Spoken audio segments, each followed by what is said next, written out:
So this first example here is a riff that I wanted to build so I could work on convergence of techniques that I've been working on.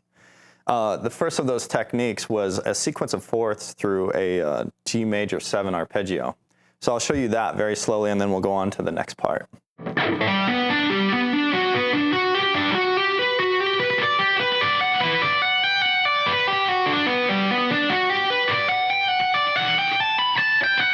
And then it proceeds to kind of turn itself around with a little bit of the G major scale, which is just...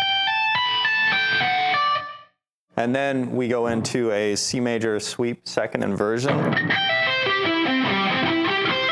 and then a root C major inversion, turned around with a bit of the G major scale, and then descending picked scale, and then an E minor arpeggio, second inversion,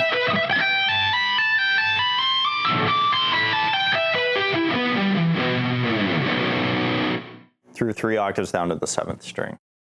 So one of the questions that I get a lot is how to develop your right hand to do some of these multiple note techniques. And the first thing I'll tell people is just look at what you did with your left hand, because a lot of times, even now, my right hand's still developing and still learning. If I have something that that I can't get right, I'll watch my left hand do it and try and imitate it with my right hand. So for simple things, such as scales and stuff like that, I always run those with my left hand, and then I'll kind of see what's going on there, and then I'll run it with my right hand as well.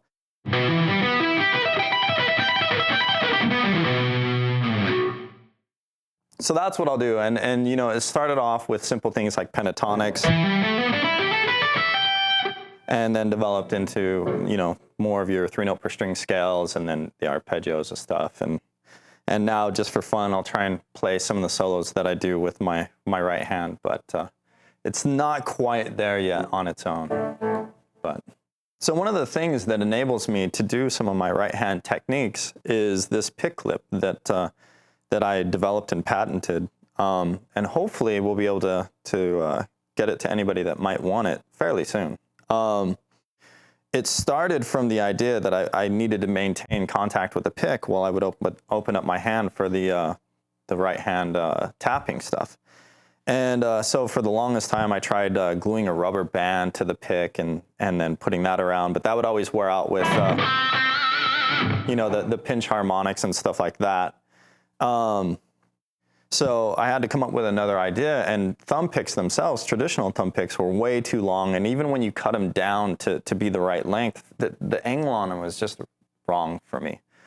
So I wanted something where any pick that I wanted to use, I could attach to my thumb, and this was the solution. So now with my Sharpie picks, I can keep them attached to my thumb and do all the two-handed stuff that I like to do.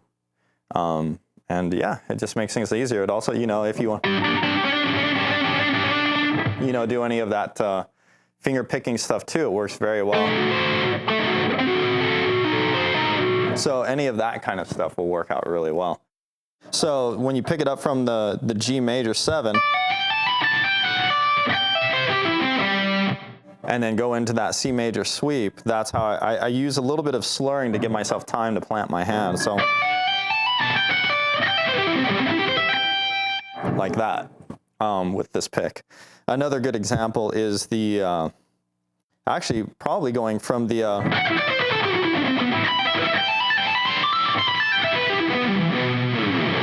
so you lead from a pick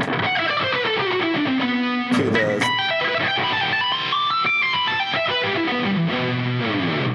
yeah.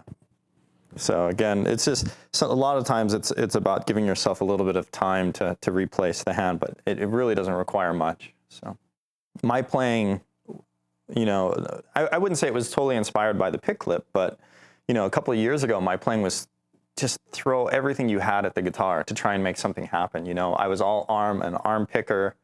And it was just like, I noticed one day that the whole guitar is like vibrating when I'm trying to do this scale, and I'm just like, that's way too much effort to be throwing at the instrument.